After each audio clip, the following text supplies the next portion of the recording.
बहुत देर से फ़ोन की घंटी बजे जा रही थी। पता नहीं किसका फ़ोन था।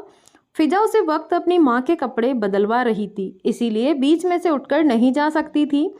पहली बात तो वह अपनी माँ थी, जिसकी सेवा करना उसका फर्ज था। दूसरा, वह मजबूर भी थी, तो कैसे उसको छोड़कर फ़ोन सुनती। वह नर्स होने के बावजूद उनका हर काम अपने हाथों से करती थी और जन्नत कम कमा रही थी। नर्स सिर्फ उसकी मदद करती थी, यानी चीज़ें उठाकर देना, उनको उठने बैठने में सहारा देना। बाकी और काम वह अपने हाथों से करती थी। बहुत देर तक घंटी बजाने के बाद अब फ़ोन बंद हो चुका था। वह तो उसने सोचा कि कम से कम फ्री होकर नंबर देखकर वह खुद ही कॉल बैक कर लेगी। माँ को तैयार करने के बाद खाना खिलाया और आप नर्स की मदद से बिस्तर साफ करके आराम से लेटा दिया। अब सब कामों से फ्री होकर उसने सोचा कि देखो किसका नंबर है। तो इस वक्त फिर फ़ोन बजने लगा। उसने नंबर देखा।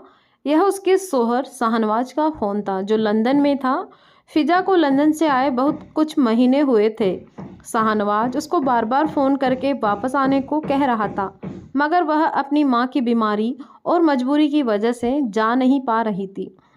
उधर उसके शोहर और ससुराल वालों की एक ही रट थी कि वापस आ जाओ, अपना घर, पति और बच्चे देखो, अपनी माँ को कोई और इंतजाम कर लो। फिजा की माँ, फिजा के अलावा कोई औलाद नहीं थी कि वह माँ को उनके पास छोड़कर आ सकती हो। वह बहुत परेशान थी। एक तरफ शोहर, बच्चे और ससुराल वाले, तो दूसरी तरफ वह बिल्कुल अकेली माँ, बीमार, मजबूर और अपाहिज माँ। वह कोई फैसला नहीं कर पा रही थी। उसकी कोई माली परेशानी नहीं थी। उसकी माँ भी बहुत बड़ी जायदाद थी। 2 बच्चे थे, एक बेटा फरहान और बेटी फिजा, और वह अपनी जायदाद दोनों बच्चों में बांट चुकी थी। इसके बावजूद उनका अपना हिस्सा इतना था कि दिल खोलकर खर्च करने के बाद महंगा से महंगा इलाज हो रहा था, मगर उनका कोई फ़ायदा नहीं हो रहा था। होता भी कैसे? इतना बड़ा हादसा जो मिला था। एक ही बेटा था जो एक हादसे में अपनी जान गंवा चुका था। अपनी बीमारी की वजह से बेटे का सदमा, बेटी पराए देश में ब्याही हुई थी, जो माँ की बीमारी देखभाल और उनका दुख बांटने आई हुई थी। अब उसका पति उसको वापस बुला रहा था। उसने फ़ोन उठाकर धीरे से कहा, हेलो। शाहनवाज ने हेलो का जवाब दिए बगैर ही कहा, कब आ रही हो? शाहनवाज ने एक हालत में कैसे छोड़कर आ सकती हूँ? मैं कुछ नहीं जानता फिजा, बस हाँ या ना मैं जवाब दो, आ रही हो या नहीं? शाहनवाज, मेरी मजबूरी तो समझो। मैं अपनी मजबूरी और बीमार माँ को कैसे अकेला छोड़कर? तुम्हारी हर धार्मिक नतीजा बहुत बुरा होगा। फिजा, शाहनवाज, में हर गम नहीं उठा सकती, मेरी मजबूरी है। क्या मजबूरी है? मजबूरी, मजबूरी की रट लगा रखी है तुमने। तो मैं अपने घर की फिक्र नहीं है, ठीक है शाहनवाज, तुम दूसरी शादी कर लो। मैं तुम्हें खुले दिल से इजाज़त दे रही हूँ। मैं तुम्हारी नई बीवी के बीच नहीं आऊँगी। उसके लिए मुझे तुम्हारी इजाज़त की ज़रूरत नहीं है मैडम, ना तुम्हारा एहसान चाहिए। मैं दूसरी शादी, तीसरी और चौथी भी कर लूँगा। शाहनवाज, यह तुम्हारा शाही हक है। अच्छा, बड़ी शराबत जानती हो तुम? हाँ, बहुत अच्छी जानती हूँ। तो मैं भी ज़्यादा ठीक है। फिर मुझे कुछ मत कहना, मैं अभी कुछ नहीं कर सकती। शाहनवाज, मुझे तुम्हारी तन्हाई का एहसास है, इसीलिए तुम्हें मशवरा दे रही हूँ कि तुम दूसरी शादी कर लो। तो फिर तुम कहाँ जाओगी? जहाँ रब हो, अब हूँ, तब भी वहीं रहूँगी। तो कब तक तुम्हारी माँ जिंदा रहेगी और कब मरेगी? शाहनवाज ने बहुत बदतमीजी से कहा, जब तक खुदा जाएगा वह जिंदा रहेगी, और जब जाएगा उसे बुला लेगा अपने पास। उन्हें तो उसके पास उसके बाद भी तेरा रब मालिक है। तो फिर सुन लो, मैं तुम्हें तलाक देता हूँ। शाहनवाज, प्लीज़ खामोश हो जाओ, आगे कुछ नहीं कहना। मैंने ऐसा तो नहीं कहा आपसे, और ना चाहा, खुदा के लिए आगे कुछ नहीं कहना। लेकिन शाहनवाज खामोश नहीं हुआ। 3 बार तलाक का लफ्ज़ दोहराकर एक पल भर में ही सारे रिश्ते ख़त्म कर बैठा। फिजा के हाथ से फ़ोन छूट गया और वह लड़खड़ाकर गिर गई और बेहोश हो गई। शाहनवाज हेलो हेलो करता रह गया। एक लम्हे को उसे अफसोस तो हुआ, मगर उसके पीछे खड़ी माँ, बहन और भाभी ने उसको खूब शाबाशी दी। उनके कहने पर तो आज उसने फिजा से इतनी सख्त बातें की थी।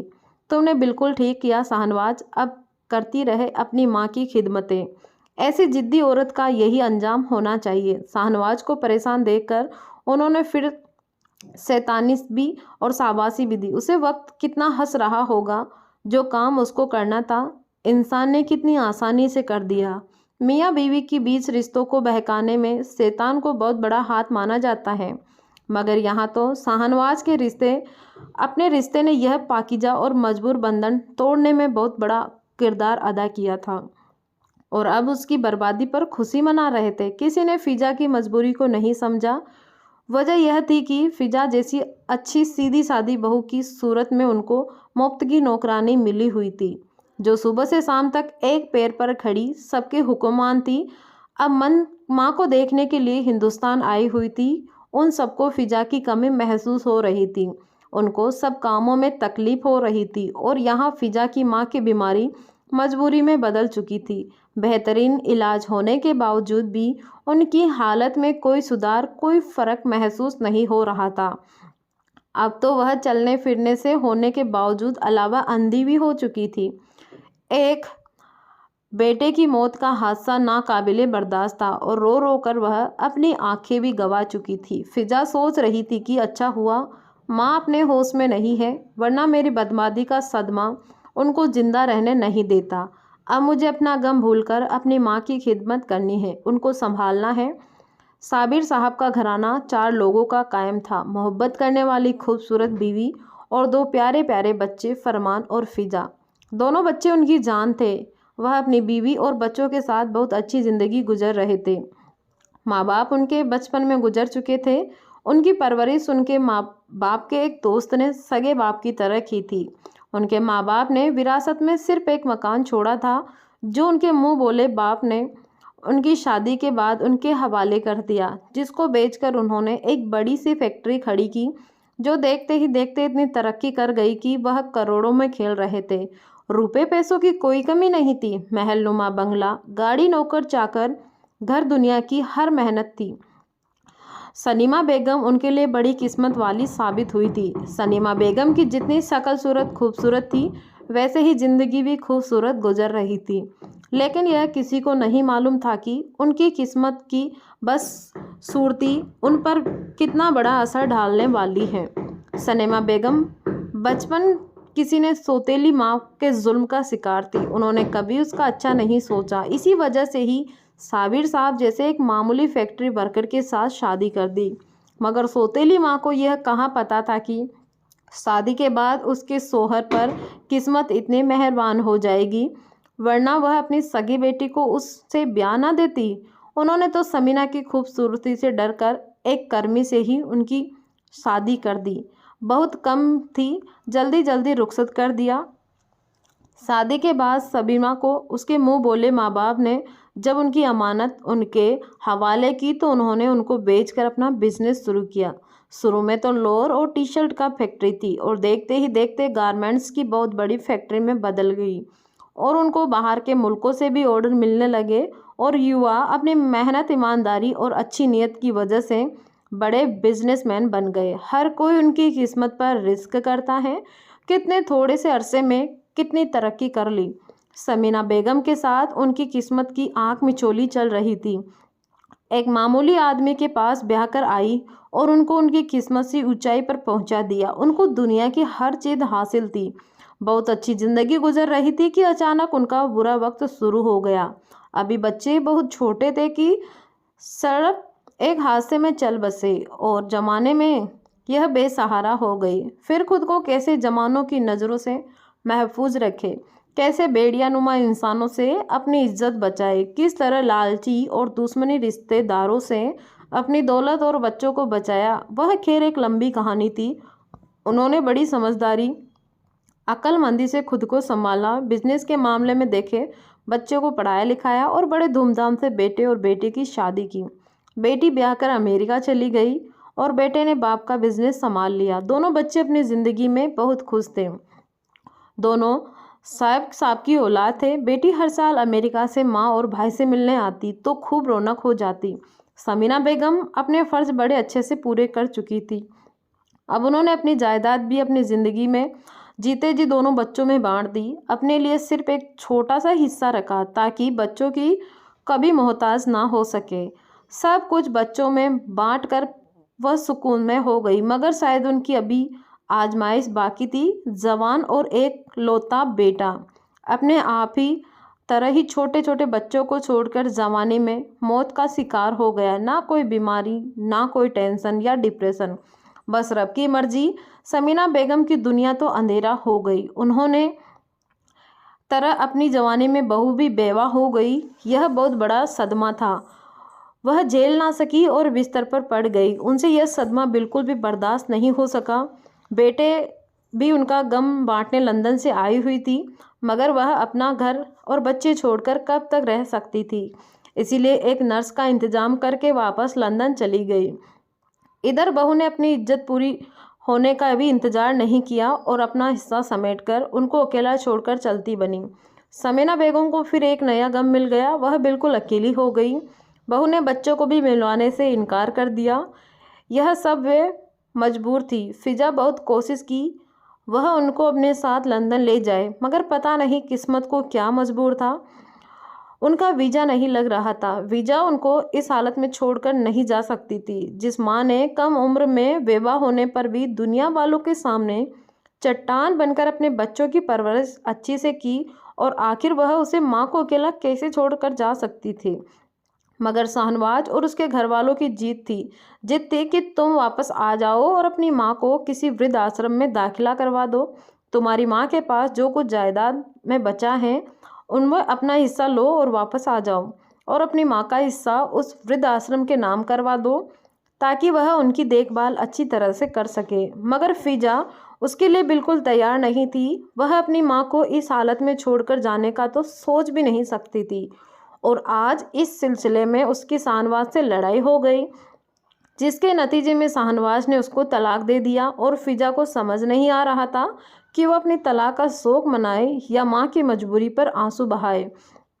इस बात को कुछ ही दिन गुजरे थे कि समीना बेगम भी फिजा को अकेला छोड़कर, फिजा को तो अब सब में से पागल होकर रह गई। अब क्या होगा, मैं अकेली कैसे रहूंगी। सोहर ने पाँव के नीचे से ज़मीन खींच ली थी और माँ का साया अब सर पे से उठ गया था। शाहनवाज, तुम फैसला करने में इतनी जल्दी ना करते तो कुछ दिन तो मेरी मजबूरी पर सब्र कर लेते।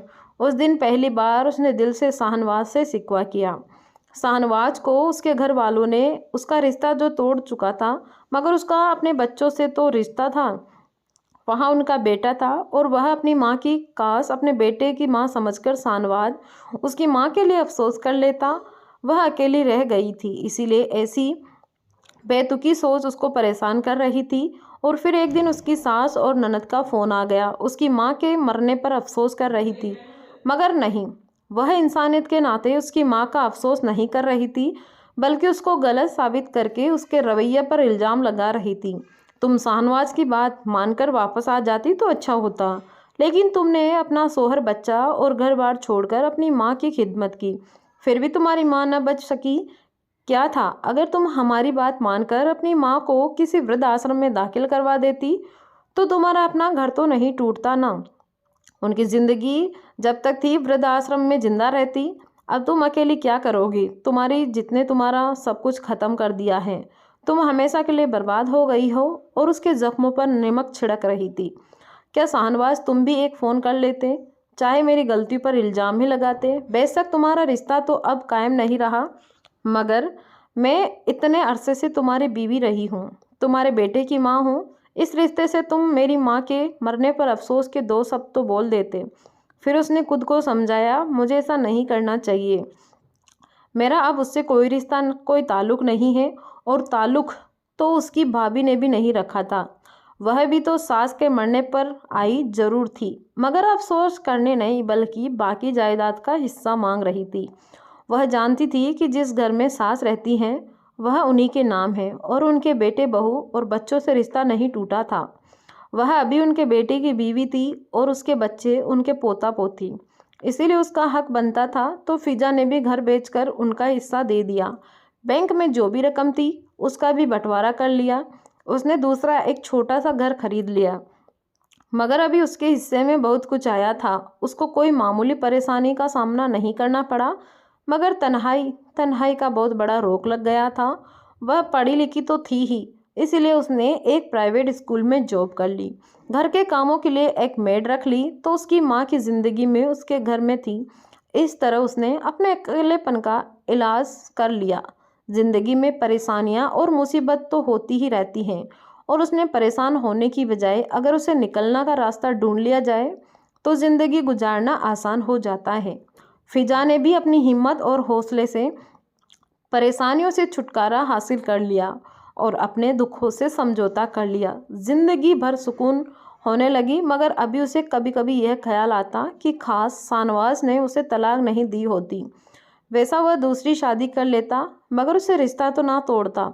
उसे अभी एक छोटी सी उम्मीद थी कि शायद उसे कभी उसका ख्याल आ जाए और फ़ोन करके उसकी खैरियत पूछ ले और उसकी माँ के मरने का अफसोस कर ले। फिर एक दिन वाकई शाहनवाज का फ़ोन आ गया। वह बहुत देर तक उसी माँ के लिए अफसोस करता रहा और उसका भी हल पहुँच गया। वह गुमसुम उसकी आवाज़ सुनती रही, फिर उससे पूछा, तो तुमने अब क्या सोचा इस बारे में, अपनी ज़िंदगी के बारे में? तुम अकेली कैसे रहोगी? जिस तरह भी रहूँगी इसी तरह रह लूँगी। मैं किसी की मोहताज नहीं हूँ। खुद का लाख लाख शुक्र है मुझ पर, अभी तो बहुत ज़िंदगी पड़ी है। फिजा, आगे का सोचा तुमने? शाहनवाज, ये तो तुमने पहले सोचना चाहिए था। तुमने मुझे मौका ही कब दिया? फिजा, तुम तो अपनी ज़िद पर अड़ी रही।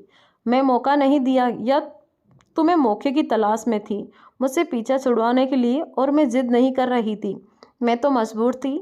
मैं तुम्हें बहुत समझाने की कोशिश की थी, मगर उस वक्त तुमने अपनी आंखें और कान दोनों बंद कर लिए थे।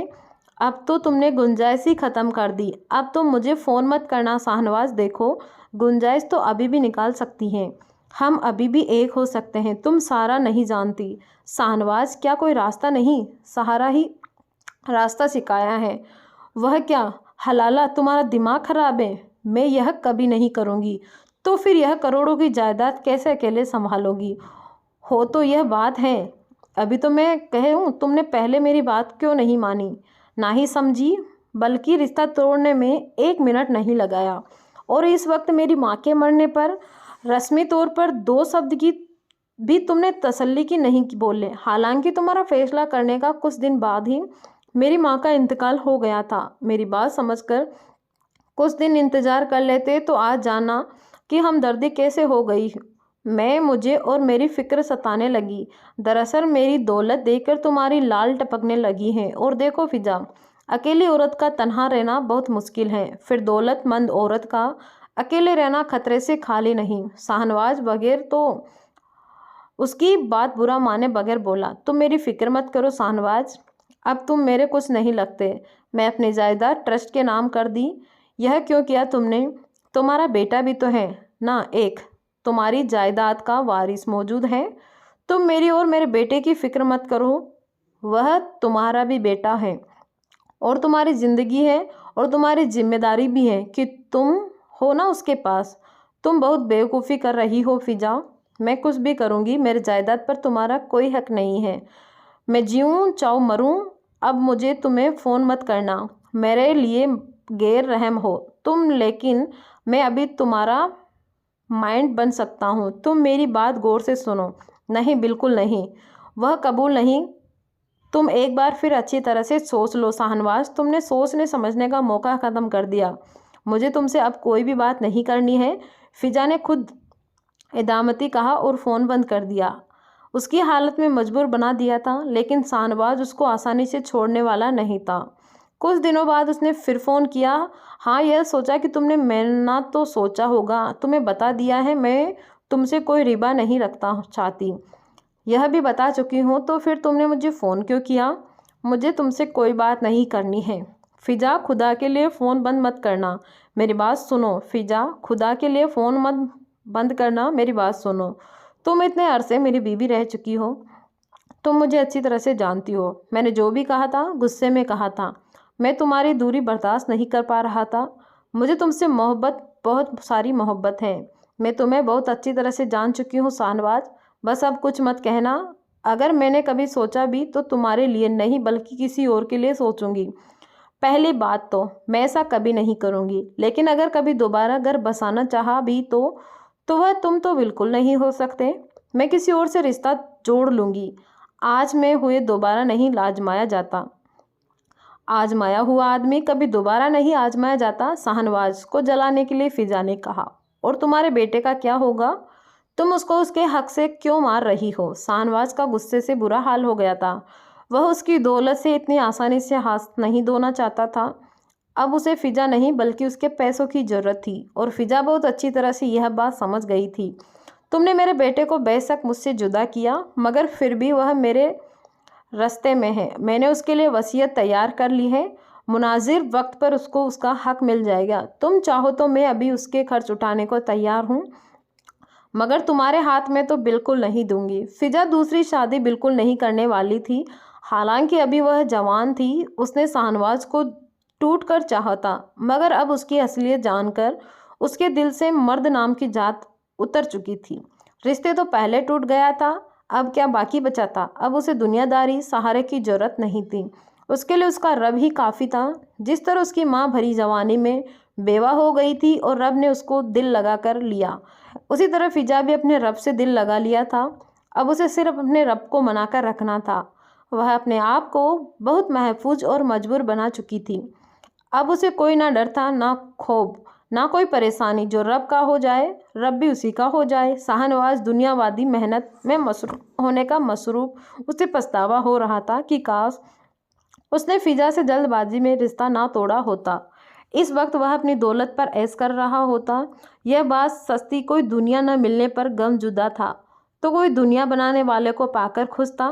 तो दोस्तों, कैसी लगी आपको मेरी कहानी? अगर कहानी अच्छी लगी हो तो प्लीज़ लाइक शेयर करें। धन्यवाद।